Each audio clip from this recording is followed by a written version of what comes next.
खाने के बाद लेटना। दोपहर का समय था।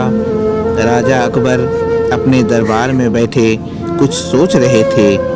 अचानक उन्हें बीरबल की कही हुई एक बात याद आई। उन्हें याद आया कि एक बार बीरबल ने उन्हें एक कहावत सुनाई थी। कुछ इस तरह से थी, खाने के बाद लेटना और मारने के बाद भागना एक सयाने मनुष्य की निशानी होती है। राजा सोचने लगे, अभी दोपहर का समय है, यकीनन बीरबल खाना खाने के बाद सोने की तैयारी में होगा। चलो आज उसकी बात को गलत साबित किया जाए। यह सोचकर उन्होंने एक सेवक को आदेश दिया कि इसी वक्त बीरबल को दरबार में उपस्थित होने का संदेशा दिया जाए।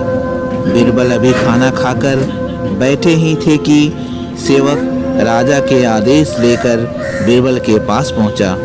बीरबल आदेश के पीछे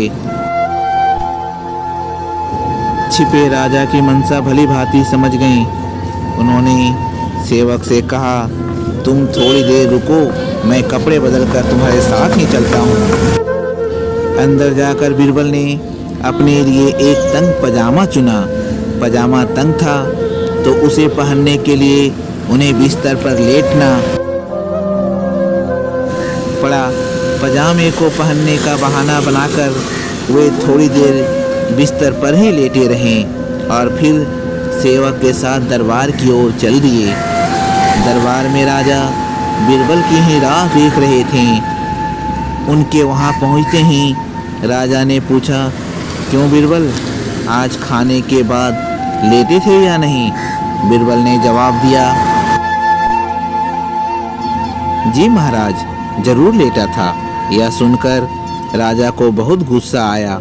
उन्होंने बीरबल से पूछा, इसका मतलब यह है कि तुमने मेरे आदेश का असम्मान किया। तुम उसी समय मेरे सामने क्यों उपस्थित नहीं हुए? इसके लिए मैं तुम्हें सजा देता हूँ।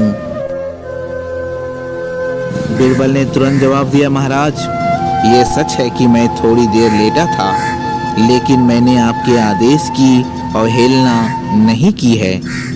आपको मुझ पर यकीन ना हो तो आप सेवक से इस बारे में पूछ सकते हैं। हाँ, ये अलग बात है कि मुझे इस तंग पजामे को पहनने के लिए बिस्तर पर लेटना पड़ा था। बीरबल की इसी बात को सुनकर अकबर हंसे बिना रह ना सके और उन्होंने बीरबल को दरबार से जाने दिया।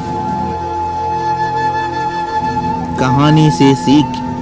इस कहानी से हमें यह सीखने को मिलता है कि परिस्थिति को भांपते हुए हमारे द्वारा उठाए गए एक कदम हमें अनेक मुसीबतों से बचा सकता है। इसके साथ ही मेरी कहानी यहीं समाप्त होती है।